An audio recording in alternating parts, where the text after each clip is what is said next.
Naona ianao manany aminyanina de izay ho anina siosotroina nany aminy tenanao.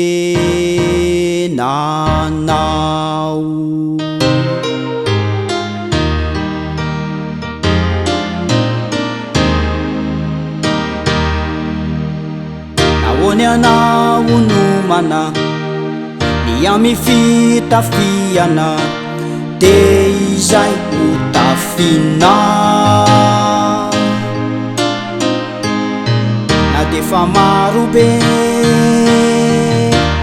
de sady ovaloko atrany.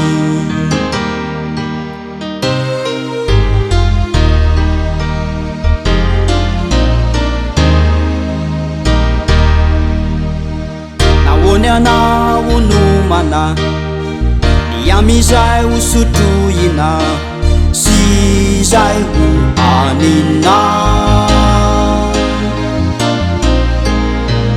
ka manany ampito aokany ampito ana ny azy.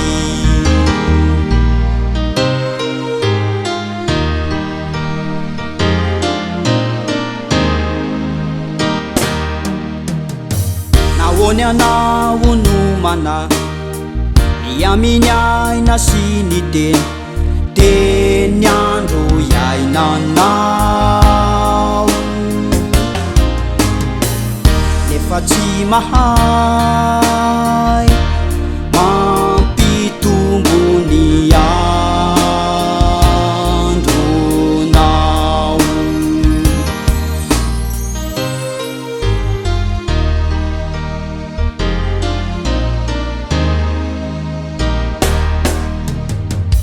Io ny voro manidina zay tsy mitaona antsopitra fandria manitra no mamelonazy dinio ny ahitrany atra zay tsy mamafina mijitra mitafy mihoatra no ho Solomona tsy mihoatra no ireny fefasakely finona nareo naratsy aza mahay manome zavatso tsy mainky avenray nareo izay any an-danitra no anome mainkio karangatahanatody na anome menaranarangatana sandrano fafantatsindray nareo zay rehetra tokony ho anareo